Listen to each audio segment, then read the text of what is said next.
IMF 구조조정의 날선 칼바람이 몰아치던 시절이 있었습니다.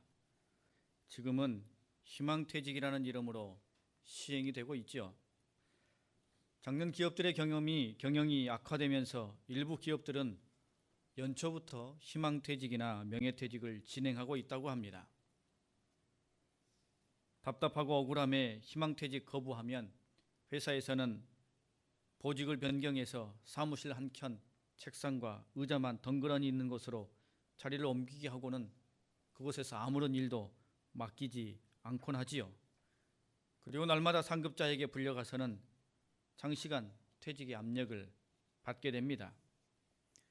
그간의 업무 노하우도 있고 일의 숙련도도 높고 충분히 일할 수 있는, 누구보다 더 잘할 수 있는 그런 능력이 있음에도 불구하고 아무런 일도 맡기지 않은 채 나가라고 하니 얼마나 자기 자신이 초라하고 비참하겠습니까? 뽑아놓고 불러놓고 훈련시켜놓고 아무런 일도 맡기지 않고 그냥 가만히 있으라 한다면 그것은 보통 고역이 아닐 것입니다. 남들은 다 일하는데 혼자만 할 일이 없어 멀뚱멀뚱 있다는 것은 말 그대로 좌불안석입니다. 군대에서도 어떤 경우에 자기 혼자만 가만히 앉아 동료들이 땀 뻘뻘 흘리며 열심히 훈련하거나 일하는 모습을 지켜보게 할 때가 있습니다. 그러면 앉아있는 사람이 참 편안하고 희희낙낙할 것 같습니다만 전혀 그렇지 않습니다. 동료들이 고생하는 것을 지켜봐야만 하니 안절부절이요, 지옥이 따로 없습니다. 충분히 할 수 있는데, 자신도 그 일을 해야 하는데, 참여해야 하는데 할 수 없다면 그것은 복이 아니라 화가 되고 재앙이 되는 것이죠. 그런 상황을 견뎌내기란 쉽지 않은 일입니다. 여러분, 그렇다면 주 예수님 앞에서 그리스도인인 우리는 어떻겠습니까? 우리가 구원을 얻고자 주님을 믿고 따르는데 주님께서 구원을 주시지 않는다면 가만히 있으실 분이 계십니까? 주님을 믿음으로 인해 구원받은 성도가 되었는데 성도로서 세상과 구별된 좁은 길을 걸어가기 위한 은혜와 능력을 주시지 않는다면 여러분 어떻게 하시겠습니까?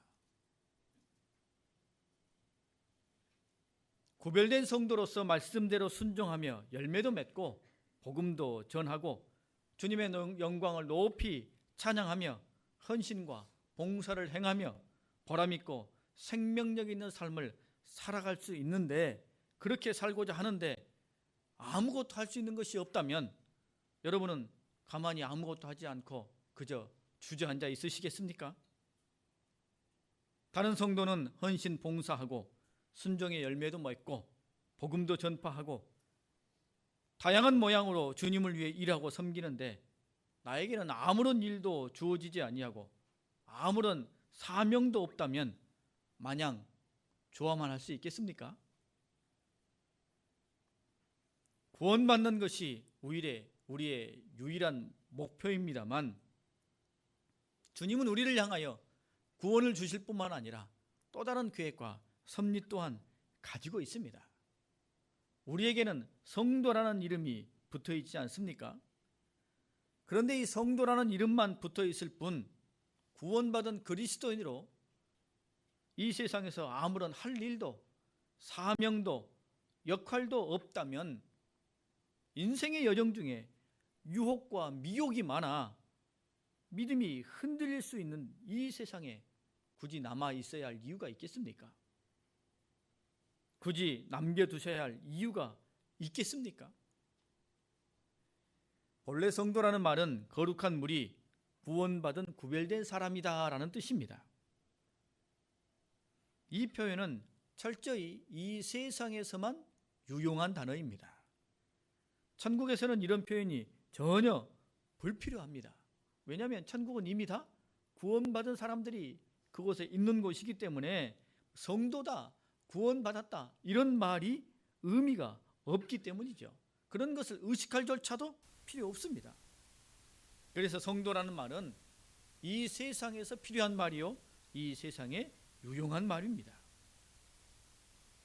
그러므로 성도다라는 말은 이 세상에서 구원받았다라는 의미뿐만 아니라 뭔가 할 일이, 사명과 역할이 있다라는 의미입니다. 여러분, 이것이 우리에게 은혜입니다. 주님을 위해 뭔가를 할 일이 있고 할 수 있는 것이 있고 해내야만 하는 것이 있다는 것은 은혜요, 복이 되는 것입니다. 겉으로 보면 힘들기도 하고 어려울 수도 있고 괴롭습니다만 조금만 깊이 들여다본다면 사명과 역할이 있다는 것이 당연한 것이요, 은혜라는 것을 깨닫게 됩니다. 만약 주님이 너 구원은 시켰다만 그냥 다른 성도들 하는 거 지켜나 보고 있다가 때 되면 천국에나 무사히 올라와라 라고 말씀하신다면 여러분 어떻게 했습니까? 듣기 좋으십니까? 스스로 대견스럽고 가치 있게 여겨지십니까? 깊이 생각해 볼 문제일 것입니다. 구원받은 성도로 우리는 어떤 은혜와 복을 지금 누리고 있습니까? 우리는 지금 어떤 사람입니까?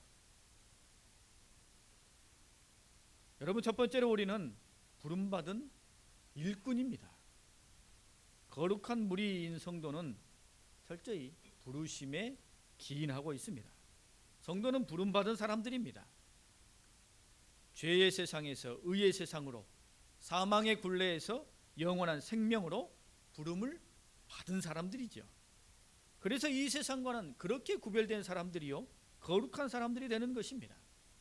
지금 이 고린도 교회에 편지를 보내고 있는 이 사도 바울은 고린도 교인들이 처해 있는 퇴폐와 향락, 우상과 사신에 묶여 있는 모든 환경 속에서 영원한 생명으로 부름받은 성도, 그들이, 이 고린도 교회의 성도들이 그런 존재임을 명확하게 알려주고 있습니다. 고린도전서 1장 2절 말씀에 보면 고린도에 있는 하나님의 교회 곧 그리스도 예수 안에서 거룩하여지고 성도라 부르심을 받은 자들과 라고 말하고 있습니다. 부르심을 받은 자들이라고 말씀하고 있죠.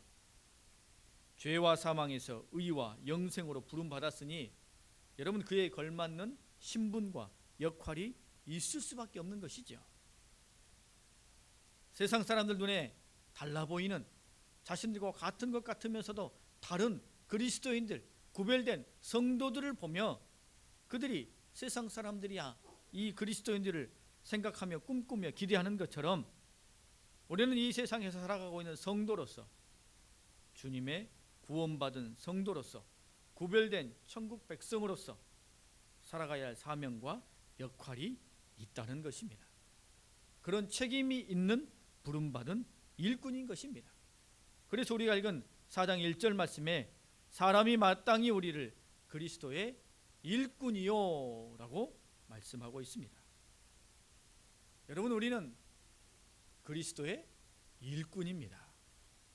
성도라는 말은 철저히 이 세상에 필요한 말씀이라고, 단어라고 제가 말씀드렸죠.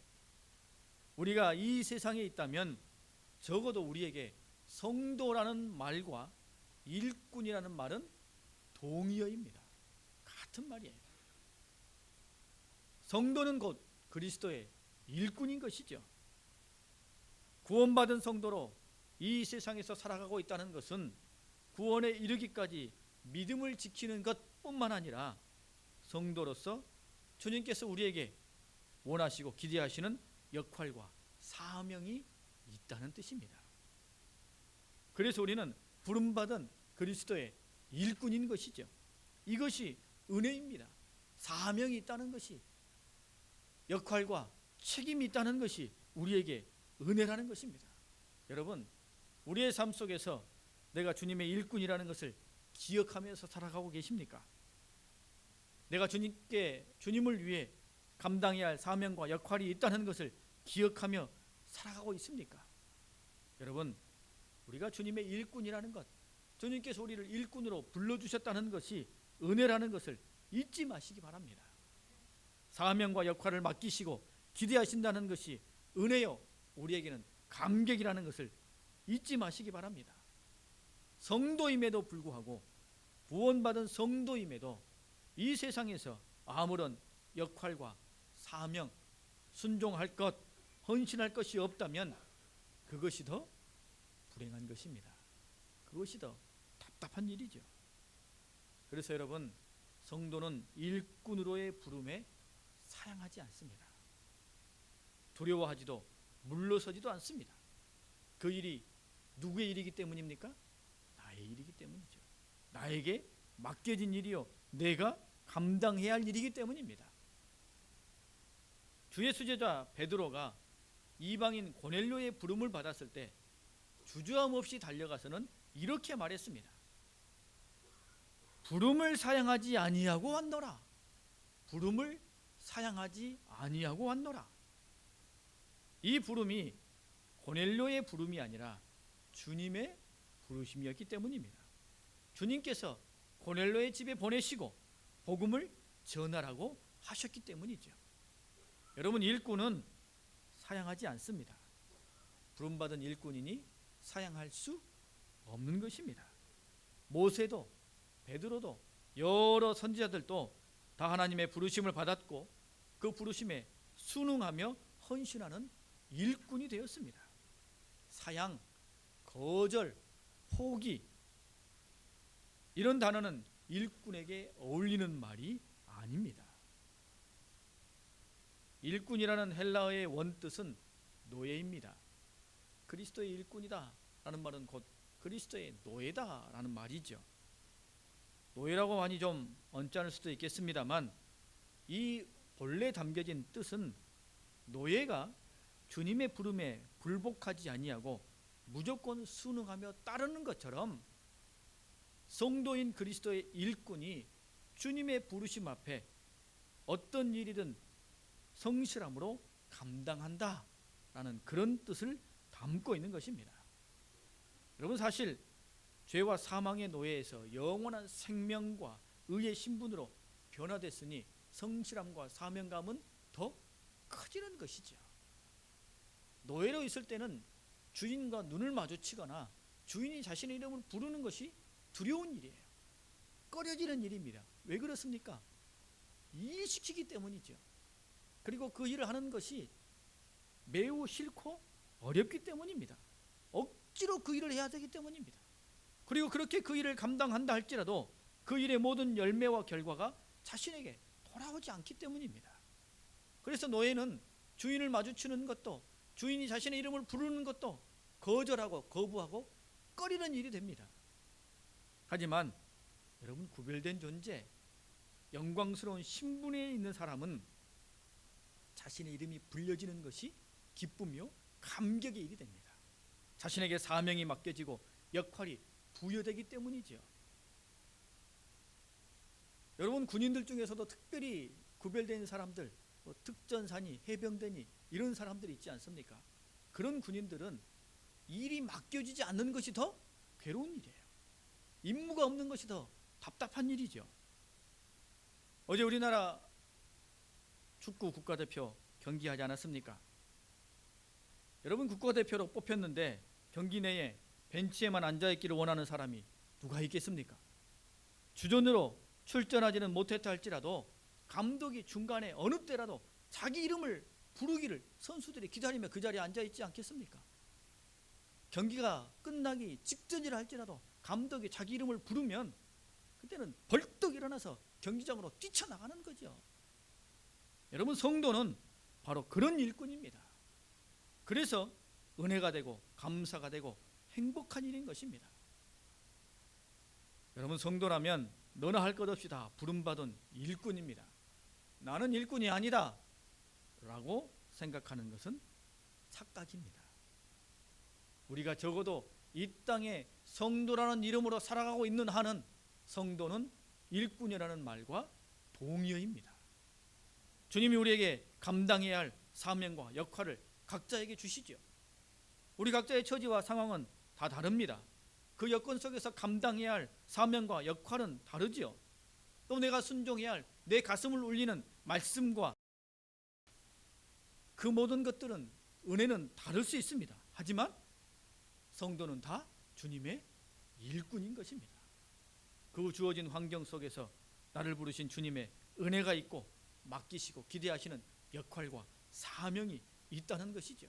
우리는 이것을 잊지 말고 이 세상 가운데서 살아가야 할 것입니다.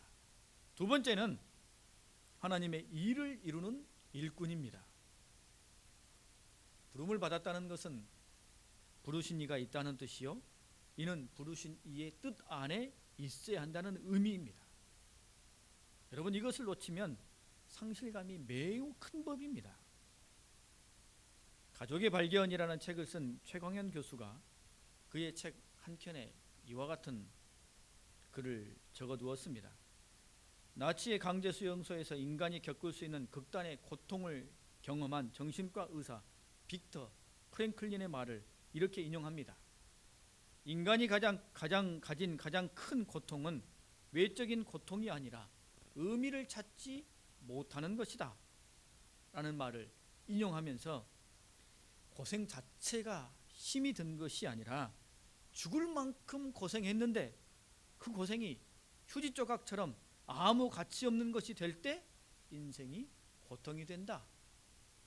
힘이 들어도 의미를 부여할 수 있다면 자신의 삶의 자랑거리가 되고 소중한 추억이 된다 라고 그렇게 밝혔습니다. 고통과 역경과 아픔과 위기가 있다 할지라도 그 속에서 의미를 찾아내고 의미를 발견하는 사람에게는 그 고통과 헌신과 수고가 무가치한 것이 아니라는 것이죠. 여러분, 마찬가지로 성도도 성도로서의 역할과 사명의 의미를 우리를 부르신 주님 안에서 발견하지 못한다면 그것은 부질없는 수고요, 무의미한 고생에 지나지 않게 되는 것입니다. 그러므로 성도요, 일꾼인 우리들은 우리가 감당하는 사명과 역할이 무엇을 위한 것인지 그 의미를 잊지 말아야 하는 것입니다. 여러분, 우리는 무슨 일을 감당하고 있습니까? 우리는 누구를 위해서 이 일을 감당하고 있습니까? 하나님을 위해서 주님의 일을 감당하고 있는 것입니다. 그래서 사도 바울은 고린도 교회 성도들에게 부름받은 성도, 부름받은 일꾼들이 잊지 말아야 할 사명의 본질, 목표를 확인시켜 줍니다. 우리가 읽은 4장 1절 말씀에 사람이 마땅히 우리를 하나님의 비밀을 맡은 자로 여길지어다 라고 말합니다. 그리스도의 일꾼인데 그 그리스도의 일꾼이 무슨 일을 하느냐? 하나님의 비밀을 감당한다는 거예요. 하나님의 일을 감당하는 것이죠. 하나님의 일꾼으로 부름을 받았으니 당연히 하나님의 일을 하나님께서 맡기신 비밀한 사명을 감당해내야 한다는 것이죠. 하나님의 일꾼으로 부름받았으면서 자기 일만 생각하고 자기 일속만 생각하며 전혀 다른 방향으로 일한다면 여러분, 그것은 결코 주님의 일꾼이 아닌 것이죠. 골로새서 1장 25절 말씀에 내가 교회의 일꾼 된 것은 하나님이 너희를 위하여 내게 주신 직분을 따라 하나님의 말씀을 이루려 함이니라 라고 밝히고 있습니다. 여러분, 성도는 하나님의 일을 위해 부름받은 일꾼입니다. 하나님의 일을 하는 것이죠. 하나님의 일, 하나님 안에서 자신의 모든 사명과 역할의 의미를 발견할 때 우리는 하나님 앞에서의 칭찬받는 일꾼이 될 수 있는 것입니다. 꼭 선교를 나가고 전도를 하고 이것만이 일꾼이 아닙니다. 우리 삶에 주어진 환경 속에서 크든 작든 열매를 맺어내려고 애를 쓰고 어떤 순간에도 나는 주님께 부름받은 일꾼이다 라는 것을 잊지 않고 살아갈 때 그때 우리는 주님 안에서 일꾼됨을 이루는 그런 복된 삶을 살아가게 되는 것입니다. 여러분, 성공과 승리의 자리에서도 일꾼이죠. 마찬가지로 실패와 좌절의 자리에서도 우리는 하나님의 일꾼입니다. 세상에서는 늘 이기는 자리에 있고 싶어 하죠. 성공하는 자리에 사람들이 있고 싶어 합니다. 그래서 매번 이기는 팀에 있고 싶어 합니다. 그런 팀에서 너도 나도 뛰고 싶어 하죠. 하지만 늘 패배하는 팀에서는 오늘은 내가 좀 경기에 빠졌으면 좋겠다. 오늘은 난 좀 안 뛰었으면 좋겠다. 그런 마음을 사람들이 갖습니다. 하지만 여러분, 성도는 다릅니다. 성도는 내가 있는 자리가 지금 이기는 자리, 성공하는 자리, 번창하는 자리, 더 잘되는 자리일 뿐만 아니라 실패가 있고 낙관이 있고 난관이 있고 어려움이 있다 할지라도 그 자리에서 한결같이 하나님의 일을 감당하는 사람이 일꾼인 것입니다. 이것을 기억해야 합니다. 1986년 서울 아시안게임 있지 않았습니까? 그때 체조 유망주 김소영 선수가 있습니다. 그런데 이 김소영 선수가 아시안게임 개막 23일을 남겨두고 연습 도중에 그만 2단 평행봉에서 떨어지고 말았습니다. 그리고는 그녀는 척수 장애인이 되어서는 다시는 두 발로 일어설 수 없게 되었습니다. 체조만 해오고 체조 안에서만 살던 그가 하루아침에 장애인이 되고 나니 그의 인생이 다 무너진 것 아니겠습니까? 그런데 체조계에서는 그녀의 존재를 부담스러워하기까지 했습니다. 왜냐하면 그가 나타나면 다른 선수들이 그녀의 그 장애된 모습을 보고는 선수들이 두려움과 공포를 갖게 될까 봐 체조계에 발을 못 딛게 했어요. 방황하던 그녀는 하나님을 찾게 되었습니다. 그리고는 하나님이 기적을 행하시는 분이시니 나를 좀 고쳐주셨으면 좋겠다라는 마음으로 하나님께 매어 달렸습니다. 그런데 점점 시간이 가면서 그녀 안에 자신이 죄인이라는 사실, 그리고 이 모든 상황이 하나님의 은혜요 감사라는 사실이 점점 더 크게 다가오기 시작했습니다. 왜 내게 이런 시련을 주셨을까? 라는 원망이 이제는 그녀가 자신이 처한 현장 속에서 다른 누군가를 돕고자 하는 마음으로 변화되어졌어요. 그 안에서 하나님이 자신에게 주신 사명과 역할을 발견해내게 된 것이죠. 그뒤 그녀는 자신이 가지고 있던 척수장애, 이와 똑같은 장애를 갖고 있는 사람들을 돕기 시작했습니다. 사랑의 휠체어 보내기 캠페인을 벌여서 지금까지 국내 장애인들에게 1000대의 휠체어를 보내주었습니다. 또 장애인 스키 캠프 등 여러 가지 스포츠 활동을 벌여서는 장애인들이 집 안에만 갇혀있지 않고 밖으로 나와 그들의 뜻을 펼칠 수 있는 장을 열어주었습니다. 그리고 큰 대회를 앞두고 불안해하는 후배 선수들을 찾아가서 그들을 위해 기도해 주었습니다. 여러분, 자기만 생각한다면 한없이 도움만 받아야 할 것이지요. 자기만 생각한다면 주님 안에서도 자기 고집만 주장할 것입니다.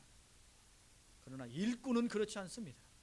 그리스도의 일꾼은 내가 처해 있는 상황을 먼저 볼 것이 아니라, 내 능력을 먼저 볼 것이 아니라 그 상황에서 하나님의 일이 무엇인지, 하나님께서 원하시는 것이 무엇인지, 하나님께서 그 상황에서 이루고자 하시는 것이 무엇인지를 먼저 생각해야 하는 것입니다. 그리고 그 일과 함께 하는 것이죠. 그곳에서 자신이 할 수 있는 일을 찾아내고 그것을 위해 자신이 부름을 받았다고 여기며 감사로 감당하는 것이 일꾼의 바른 자세인 것이죠. 여러분, 교회 안에서도 마찬가지입니다.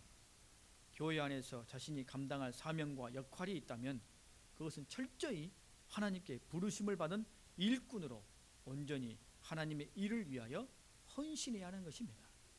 교회에서 여러 가지 사명을 감당하면서 이 마음을, 이 일꾼으로서 이 자세를 놓쳐버리면 다른 사람들에게 상처를 주는 고집이 나오고 억셈과 거침이 나오게 되는 것이죠. 올해 우리 교회는 구역 활성화를 위해서 기도하며 역량을 집중하고 있습니다. 너무나 감사하게도 구역의 모임이 지금 얼마나 활성화되고 잘 되고 있는지 모릅니다. 모이기에 힘쓰고 모이는 것을 행복해하고 즐거워하고 감사하고 감사할 일입니다. 구역장들이 헌신하고 최선을 다하기 때문이고 또 구역원들이 한마음으로 따라해주고 협력해주기 때문이죠. 온 교우들이 구역 모임 활성화가 우리 교회에 바라시는 하나님의 뜻인 줄 알고 그 일을 위해 일꾼된 사명을 감당하고 있기 때문입니다.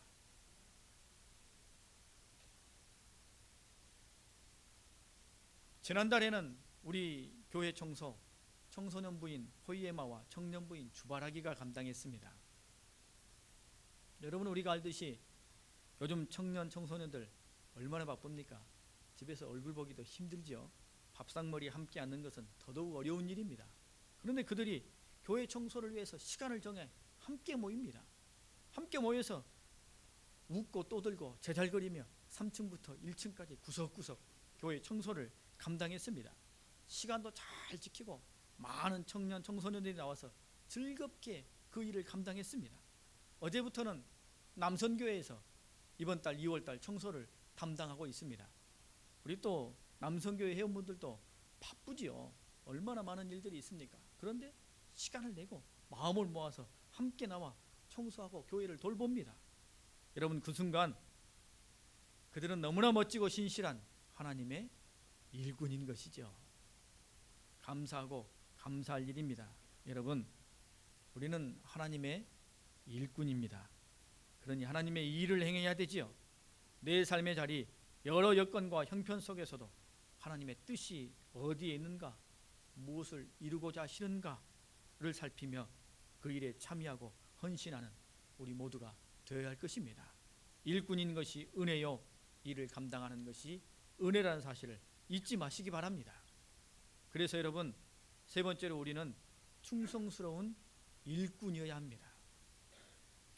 부름받은 일꾼으로 하나님의 일을 이루는 일꾼으로 행하는 것에는 당연히 어려움이 있을 수밖에 없습니다.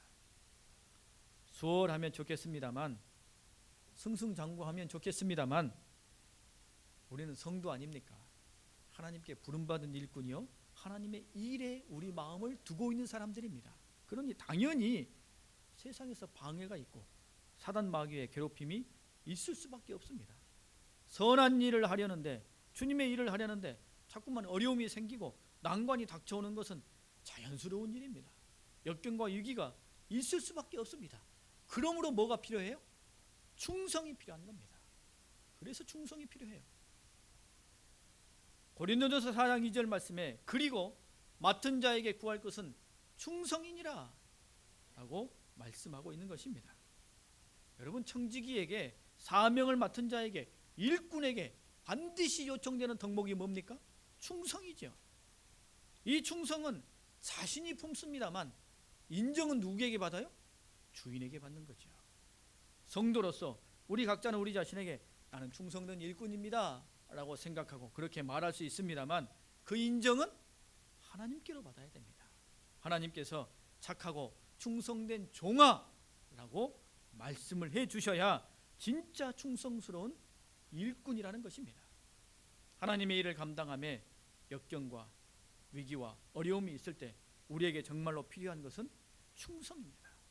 고난도 있지만, 역경도 있지만, 나에게 부족함이 있지만, 그러나 하나님이 나를 부르신 것으로 알고 하나님께 충성하는 마음으로 열심히 그 일 앞에 한결같은 마음으로 나아갈 수 있는 것, 오늘 우리에게 필요한 가장 중요한 덕목이라는 것입니다. 여러분, 성도는 부름받은 하나님의 일꾼입니다.